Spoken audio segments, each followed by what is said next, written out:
ยสบายดี สบายดี สบายดีสาวโสดรุ่นใหญ่เนาะ แม่น สาวโสดรุ่นใหญ่รุ่นเมนติ โอ้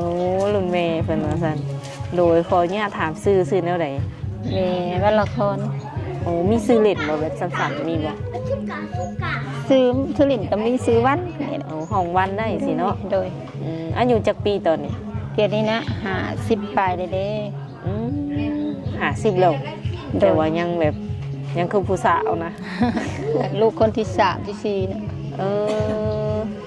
อืมแม่เป็นแบบใดเป็นผู้สาวไม่ห้างบ่หรือว่าแม่ใหม่ แม่นะ โดย ไม่ห้าง อืม ไม่ห้าง พากันแต่โดนเนาะ โอ้ยตั้งแต่ลูกยังน้อยๆนางแพง อ๋อ แม่ก็ว่าสิอยู่เป็นโสดเลยว่าคิดว่าในไรก็ตั้งแต่ลูกยังน้อยให้เลี้ยงลูกผู้เดียว โอ้ยสารพัดบางมื้อก็นอนลำบากให้ อื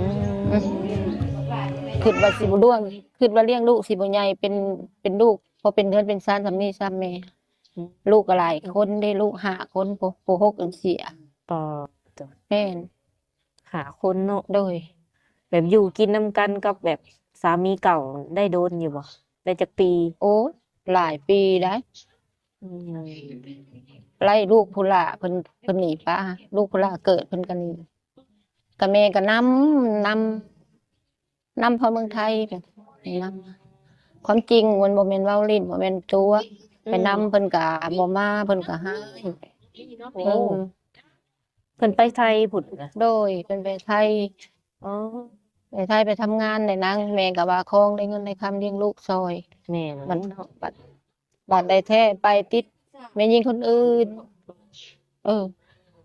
อันเว้าสำนี้แม่ก็ยังคิดเครียดคิดคอยในใจโลด อืม ติดผู้หญิงคนอื่นแล้วก็แม่ไปนำเพิ่นก็ว่าเจ้าเมื่อก่อนซะ อืม ก่อนซะได้มีแต่วันพักมาตัวว่าไปหาหอยหาปลาวันอาทิตย์มาหาหอยหาปลาแม่ก็บ่ฮู้ว่าเพิ่นไปหาเมีย อืม แม่ไปนำคนเมืองไทยเพิ่นได้แม่ไปนำผัว แต่ ดินรนซำนั้นแหละ อยากเป็นครอบเป็นครัว โดยลักไปยั่วเอามาไปอ้อยเอามาไปอ้อยเอาแล้วได้เพิ่นก็มีแต่ว่าเจ้าเมื่อก่อนซะอยู่นำลูกชาซะ อืม ในแม่ก็บ่จักในเขตนี่ให้นี่โง่มากับตัวว่าสิมาอยู่บ้านก้าข่อยสิมื้อบ้านก้าลำนาแล้วว่าบัดเดียวเขาข่อยสิมื้อมีแต่ตัวอันซี่ อืมแล้วบ่มาเลยบ่ พ่อเขาบ่นี่บ่มาเลยบัดสิชิ้นชุดก็ถือว่าเพิ่นไปนำเมียอยู่นำเมีย เออ ลูกก็ไปนำไปเห็นฮอดเมีย โอ้ แล้วลูกยังบอกแม่อย่าห่วงอย่าใหญ่เด้อพ่อมันมีเมียแล้ว อืม แม่ก็ทำใจเพื่อสิไล่บ่แม่นง่ายแหละ อืม เพื่อสิทำใจไล่บ่แม่นง่ายก็เปิดใจแบบนี้มันเหิงมันนานได้แม่ก็ทำใจไล่นี่แหละลูกก็เปิดใจโลดแม่ว่าเป็นอะไรกับเพิ่นบ่โง่มาหาเฮาแล้ว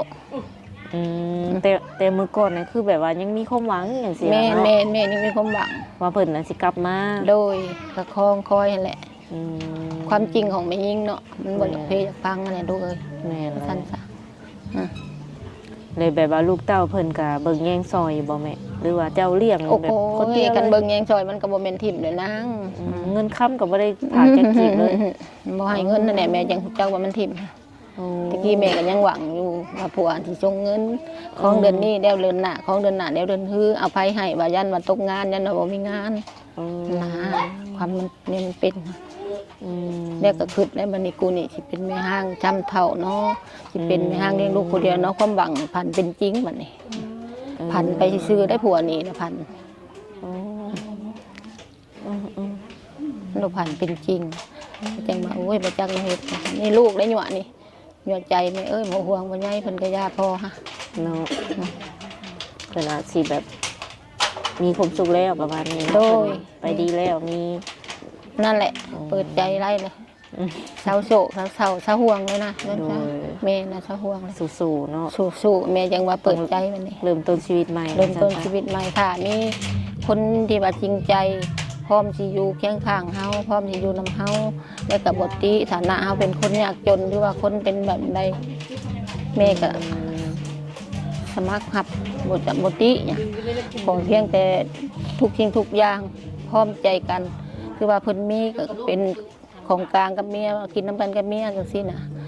คือเฮามีก็กินกับเพิ่นให้ตีว่าของข่อยของเจ้าหั่นนะแม่ก็มักเขาจริงใจแบบนั้นแหละแม่ก็เลยว่าแนวใดก็แนว แบบอายุนี่แม่จำกัดบอกอยากคุยแบบว่าจักปีหาจักปีจังซี่ผู้ชายนี่นะ จำกัดอยู่ไปว่าน้อยหลายแม่ก็บอก โอ้น้อยหลายก็บ่มาก บ่ให้ซ้ำกันกับแก่กว่าแม่แก่กว่าแม่บ่ติ50-60ขึ้นไป ได้เบิดตัวน่ะเนาะ โดย เพราะเพียงแต่ว่าใหญ่กว่าแม่ขึ้นไป แม่น คันว่าน้อยกว่าตัวนี้นี่มันบ่เอาแล้วบ่ เอาอยู่แต่คะแนนบ่ให้ตีว่าอีเท่าจังจังซี่บ่ได้ตีว่าบ่เอาแม่ก็แม่ยันว่าเล็กน้อยมันเกลียดยันว่าอีเท่าจังซั่นจังซี่คันว่าบ่ตีพร้อมสมัครใจแม่ก็บ่ตีทุกสิ่งทุกอย่างแม่ก็พร้อม ยันว่าเพิ่นเว้าใส่ประมาณนี้ โดยนั่นแหละ ก็เลยว่าคันรับได้ก่อนเลยจังเข้ามา โดยรับได้ก่อนจังเข้ามาเพราะว่าอายุแก่เด้ แม่นแหละเนาะในคนที่สิเข้ามานี่แบบว่า สมมุติมีคนแบบว่าเพิ่นพร้อมที่จะแบบสร้างครอบครัวกับแม่อย่างซี่เนาะคือแม่นี่พร้อมสละโสดเลยบ่หรือว่าต้องเบิ่งใจกันก่อน เบิ่งใจกันก่อน คิดว่าสิเบิ่งโดนบ่ประมาณจักเดือนจักปี โยแล้วแต่เฮาซัพพอร์ตกันได้แบบใดเฮาก็ฮู้ในหั่นแหละ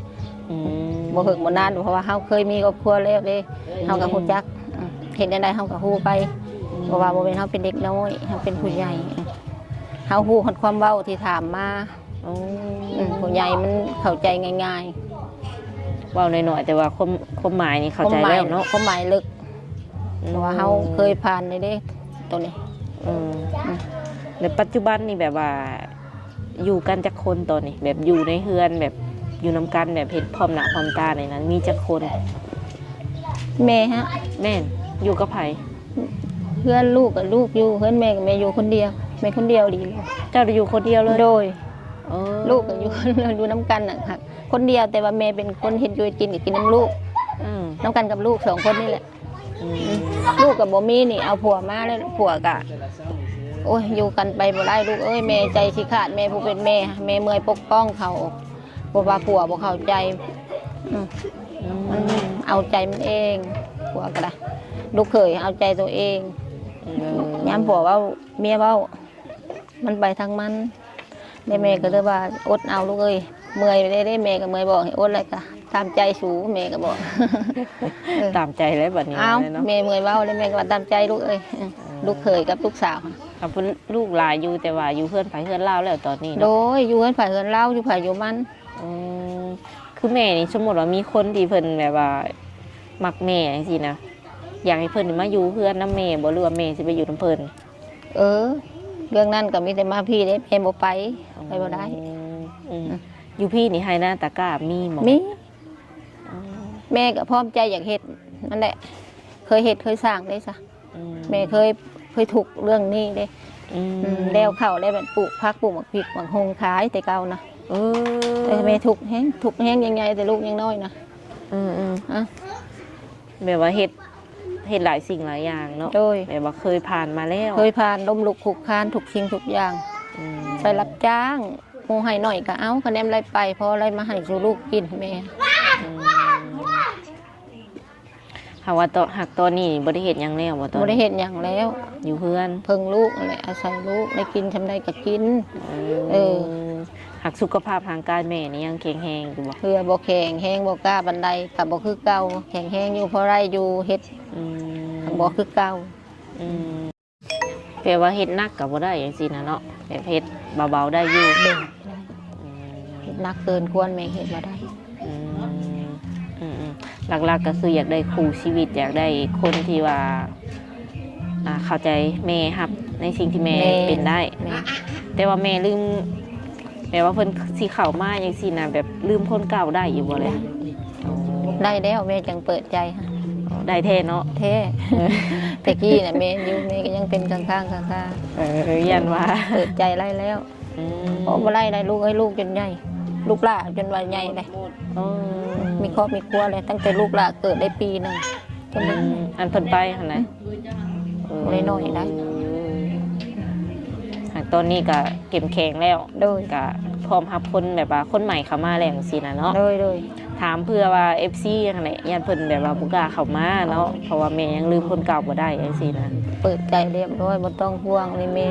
สละเบิดแล้วทั้งหน้าทั้งหลัง อืมโทรศัพท์อีกอย่างนี้ลิ้นเป็นปกติบ่ลิ้นได้บ่ เด่นนะ ลิ้นเป็นเนาะเฟซไลน์ เป็น โอ้เก่ง ลูกก็ได้สอนตะกี้ก็ได้ ๆเออ 10 กว่าปีเลยใช้โทรศัพท์ในลูกสอนดิตะกี้แม่บ่เป็นรับบ่ได้บ่จังเฮ็ด เปิดกล้องเฮียงเป็น เป็น บ่โอ้เก่งได้นี่ ส่งรูปส่งหันตรงนี้แม่ก็เป็น อืมอัดเสียงเฮียงครบสุดแล้วเดี๋ยวนี้ ดูได้ ดีๆเนาะเผื่อว่า FC แบบเพิ่นสิได้ทักเข้ามาแบบ ได้คุยกันสะดวกว่าซั่นซะเนาะ โดย โทรศัพท์นี่เป็นของแม่เองเลยบ่ แม่นของแม่เองส่วนตัว อืม บ่มีไผจับบ่มีไผบายอีก โอ้ ลูกก็ยังบ่บาย โดยแต่ละมื้อนี้เฮ็ดหยังแน่ซะแม่ แม่นะ แม่ อยู่กับหลานรักษาแม่ซอยน้อง อืม ตัวแม่คนเดียวเหมือนน้องบัดไปหันไปนี่มีแต่แม่เป็นคนเบิ่งเอื้อยเป็นคนเบิ่งแทนเด้ เบิ่งซอยกัน โดย อันนั้นคือเวียกของเจ้าในแต่ละมื้อ แม่นเวียกของแม่แต่ละมื้อก็เบิ่งอยู่กับหลานกับอยู่กับแม่ อืมตอนนี้ก็ยังมักม่วนมักไปลิ้นไปเที่ยวอ อ้อยู่ โท บ่ มักม่วนขนาด โอ้ เห็นดอกโทรศัพท์ดังเขาก็โทรมาเอิ้นนะ โอ้ เดือน5สงกรานต์สิอยู่ว่าแม่ไปเต้นไปพรน้ำมง เออ มีมักม่วน กินยังกินเหล้ากินเบียร์ได้ปกติบ่ บ่2-3 ปีขึ้นหลังกินได้ปกติแต่เดี๋ยวนี้กินอยู่เพราะสร้างสรรค์เด็กๆน้อยๆแม่ก็โทยแต่แม่บ่หนีข้างมวนนี่ อืม กินเหล้ากินเบียร์น่ะกินบ่ได้หลาย อืม ว่าอย่างไรนี่เบิดอยู่หลอกขวดหนึ่งก็2 ขวดในท้องคนเดียวเลยแม่เลยถอยแล้วค่ะ เออ แม่รู้สึกในตัวแม่ถอยเองดอก เออ แต่ว่าแม่พรแม่ไปน้ำหมูได้ อืม แม่เป็นคนสปอร์ตทางนี้เด้แม่มัก โดยวัยผู้ชายที่สิเข้ามาลมแม่นี่อยากได้คนที่ว่าแข็งแรงเท่านั้นบ่หรือว่าแบบ อยากได้คนแข็งแรงขยันแล้วก็ทุกสิ่งทุกอย่างบ่ติว่าจังซั่นจังซี่เนาะบ่ว่าถือว่าซัพพอร์ตได้ดีแหละแม่โอเคแม่รับ อืม ได้แบบนั้น อืมอืม ก็เข้าใจกันอีกเวลาเฮาคือว่าเฮ้ยม่วนน้ำกันเนาะสมมติว่าไปม่วนน่ะนะก็ม่วนน้ำกันว่ากินได้เฮ้ยสำนี้สมควรเมื่อเนาะกับเมื่อน้ำกันแม่มีมักแบบนั้นแหละ มักแบบไปใส่ไปน้ำกัน โดย อืม ใส่ไปน้ำกัน โดย พร้อมใจกัน โอเคเนาะทุกคนได้แต่ก็ขอให้เมียเพิ่นแบบพอหักแท้ไวๆเนาะ โดย เจอคนที่ว่าพร้อมแบบสร้างครอบครัวกับเพิ่นไว สาธุ โดย สมพร ๆแล้วก็สุดท้ายนี่ก็สิได้ขออนุญาตเนาะเอาเงินไว้ให้เพิ่นเติมบัตรเติมเบอร์หรือว่าซื้อข้าวเปียกอหยังกินแล้วแต่เนาะเป็นจำนวนเงินอยู่100,000กีบเนาะทุกคนเป็นเงินของผู้ใหญ่ใจดีเนาะที่ว่าเพิ่นสนับสนุน YouTube ของลูกอยู่ตอนนี้ว่าซั่นๆ เพิ่นก็ฝากให้ทุกคนเนาะที่ว่าถ่ายคลิปน้ำลูกกันแหละ โอ้ เอาโดยคนละ100,000 โดยขอบใจหลาย โดยโอเคสำหรับคลิปนี้สาวบุญเปียงกับแม่เพิ่นจะได้ขอตัวเจ้าไว้ก่อนคันว่ามื้อหน้ามี FC ให้มาหาสิมาหาใหม่เด้อ โดย โดยสบายดี สบายดี